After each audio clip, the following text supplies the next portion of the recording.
Hello everyone and welcome to HSA 1102 Introduction to Healthcare. My name is Professor Rich Nixon and I will be teaching the course this term. I want to welcome everyone to HSA 1102. If you're new to Kaiser University, welcome to the university and the course. If you have attended other courses at the university, welcome to the course. And as you know, this is a very fast-moving program and it can be very easy to fall behind if you let it. So time management is your friend. Communications are also very, very important in this program.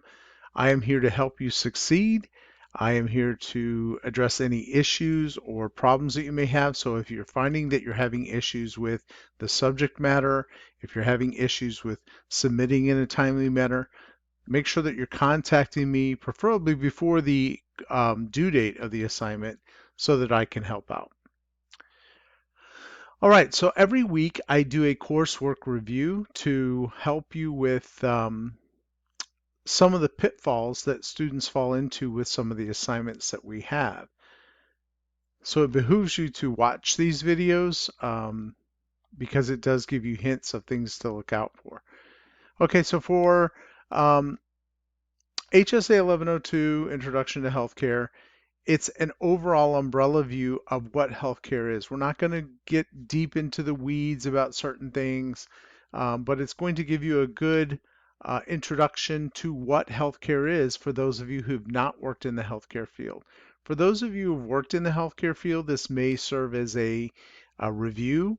However, I have had students, even students that have worked in the program for 10 to 20 years, tell me that they still learned something from this class that they didn't know before. So um, if you have worked in the healthcare field, when you're answering your discussion questions, I would encourage you to share your experiences so that those of us, excuse me, so for those of the students that have not worked in healthcare can benefit from your experiences. If you haven't already done so, please go to the discussion section of Blackboard, complete your introduction to me and the rest of your fellow classmates, and then read your fellow classmates' introductions and respond to those. This will get you used to using the discussion section. It also allows you to get to know each other. You're going to be spending probably a lot of time with each other in other classes with discussion questions, so go ahead and get to know each other now. It also helps me to get to know you as a student. All right, so let's go ahead and get started with the assignments for the week. The Kaiser Live session will be held every Tuesday at 7 p.m. So if you can attend, please do. You can earn 0.5 points extra credit by attending and participating while you're in the live session. If you're just in the live session and not participating, I'm assuming that you're not paying attention and that you're watching TV or doing something else. So you need to participate when questions are asked of you in the uh, Kaiser Live. And 0.5 points doesn't sound like a lot, but over 4 weeks, you can earn 2 points total if you attend every Kaiser Live session, which can make the difference between a B or an A if you're teetering on the edge. For those of you who cannot attend the live session, there is a recorded session. Please make sure that you view the recorded session. If you want the extra credit, you can still get the extra credit. You'll need to prepare a summary, and there are instructions in here, and I'll show you where that is, on how to prepare your extra credit summary and submit it. But suffice it to say, you need to provide specific examples of what I spoke about in the lecture so that I know that you viewed it. All right, so each week we have a discussion topic, 2 discussion topics. So you must answer both discussion topics, not just one, but both. And you must post at least 4 separate posts on 3 separate days. So what does that mean? So for response 1, You can take that on a Thursday or a Wednesday. You do not have to wait until the due date. You can um, start whenever you'd like during the week. Answer that on one day. Then you take response 2. You answer that on another day. So now you have 2 separate days and 2 separate posts. Then on a third day or a third and a fourth day, you can go and look at your other students' posts. You'll be able to read them and then respond to them. And so then you will have your 4 separate posts on 3 separate days. You're not limited to 3 separate days. You can go beyond 4 or 5 days if you want. And you're not limited to 4 separate posts. You can go beyond that. And I encourage you to do so. The one thing I will tell you is this is the part that messes people up the most. They're not posting on the required number of posts on the required number of days, and you will lose points for that. And I don't want to see that happen. So and you must have, each post must be at least 100 words in length. Each post must be 100 words in length. So make sure that you're doing that. So response 1. Chapter 1 discusses thinking like a healthcare professional in your own words. And when they say in your own words, don't make something up. It needs to revert back to your reading for the week, but tell me in your own words. Don't regurgitate what the book said word for word. Number 1, it's plagiarism, and you don't want to do that because you can be punished, not punished, but withdrawn from the program for that. So you don't want to do that. Put it into your own words based on what you read. What does it mean to think like a healthcare professional? Within Chapter 1, there are several examples provided under a paragraph titled, Learning to Think Like a Healthcare Professional. Give me at least 3 examples of thinking like a healthcare professional and how you would incorporate that into your professional life. And then they also want you to share an encounter that you have had that was unprofessional in nature, preferably in the healthcare arena. But if you don't have an example from the healthcare arena, then you can utilize anything that you've experienced within your life that was unprofessional, but preferably healthcare because that's what we're studying. Maintain privacy. Don't tell us the names of the people involved. Change the names to protect the innocent, so to speak. So share that experience with the rest of the class. The second response for the discussion question is the history of healthcare. So within Chapter 2, there are several events listed that have occurred over the history of healthcare.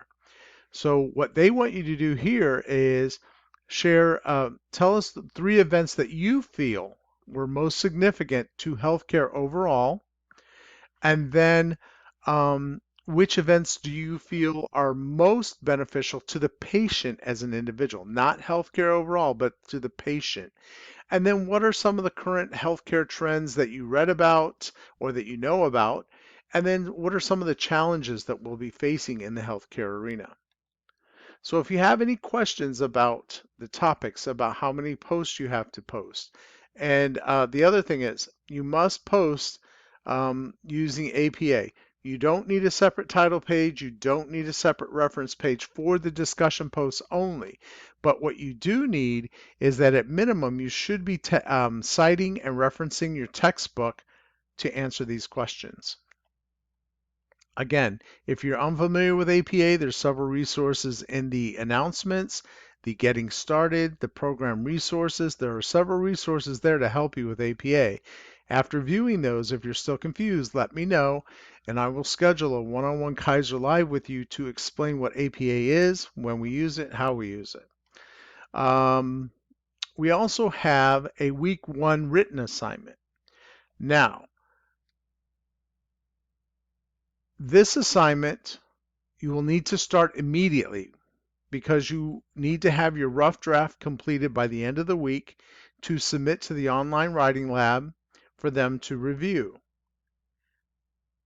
Once they've reviewed it, they'll send back their recommendations to you, and you will receive an email with that, with your submission form and your rough draft attached with their recommendations.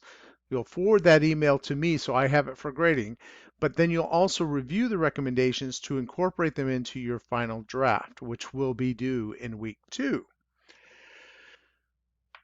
So for this assignment, you are to identify a problem um, within your own life.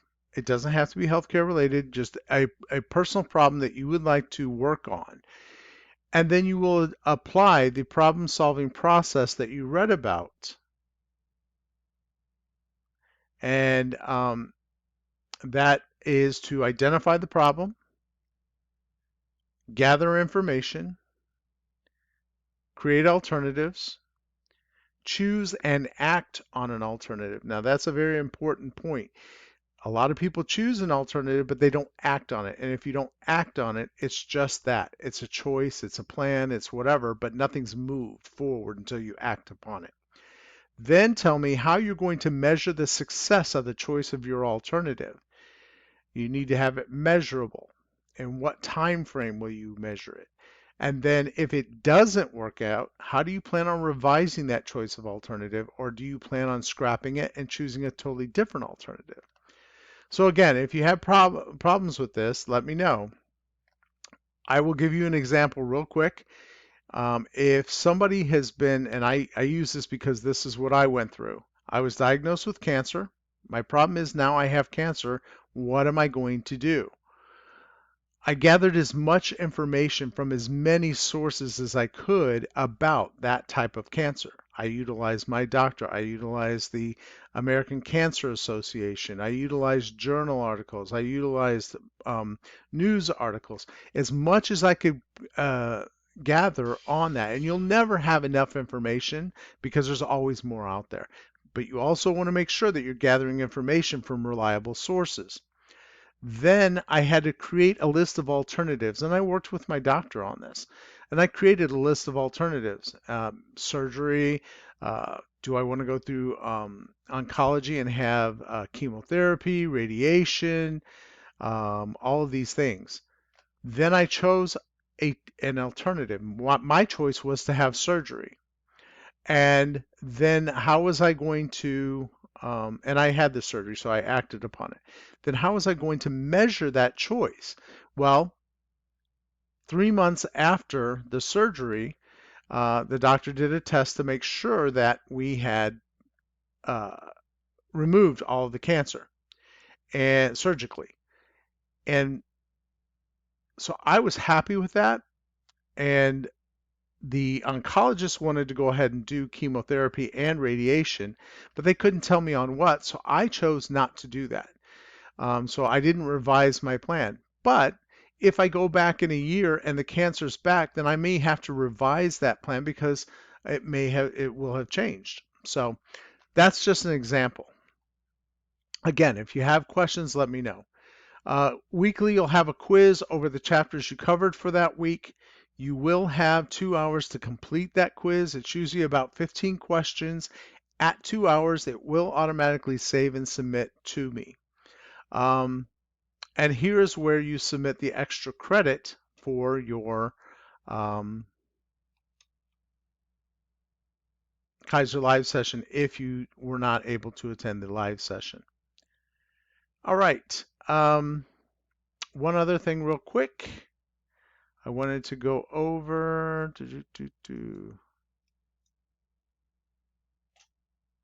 the rubrics, the grading rubric, how I plan to grade for both the discussion as well as the week 1 written paper. All right, so first I look at the quality of posts. Did you post 100 words per post?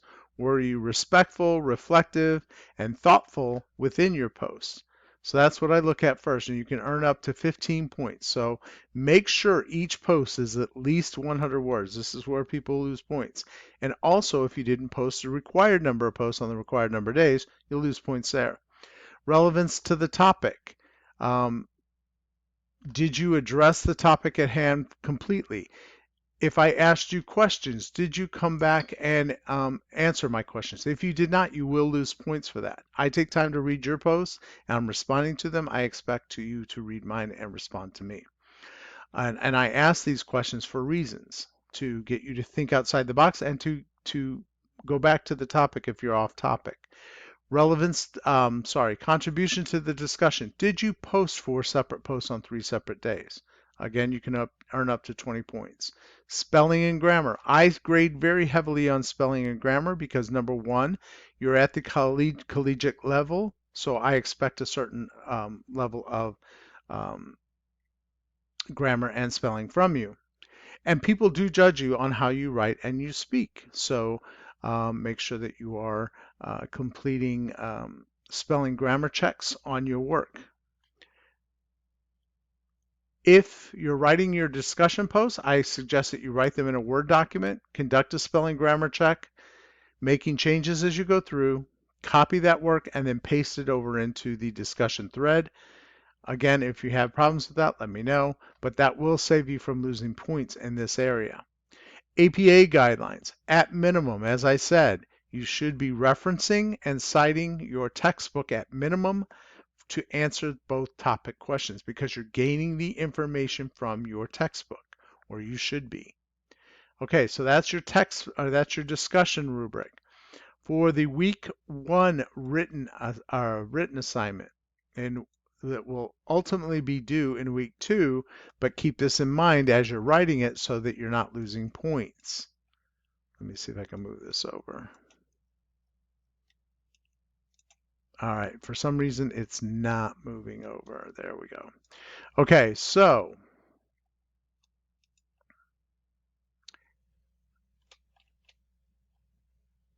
for the week 1 written assignment, word requirement. Did you meet the 250 word requirement? Right here. If you didn't, if you are less than 200 words or less, you'll go down. If you're 150 words or less, you'll go down. The 5-step problem solving process. Did you identify all 5 steps and explain what you did for that 5-step? Think about the step you're in while you're writing to make sure you're addressing that step.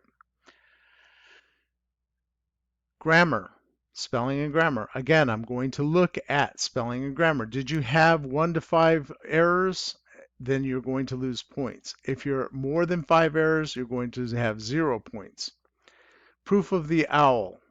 Did you submit your paperwork to the OWL? I will have an email from you if you did, because when they submit, when you submit your work to the OWL, they will send you a confirmation email which tells you that it was received, so you know they received it. Then once they've reviewed it, they'll send you another email with your rough draft and your submission form. Then you will need to forward that email to me.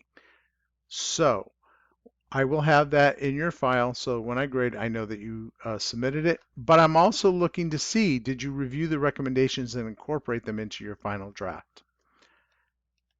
There is a video in the announcements on how to properly fill out the submission form and attach both the submission form and your rough draft to the OWL submission and submit it properly. So make sure you view that video. Again, if you're having difficulties, I am here to help. So please contact me. All right, so that's our review. It's a little long because it's week 1. I promise you they will not be this long in week 2, 3, and 4. So communication, communication, communication. If you need anything, contact me. Have a good week.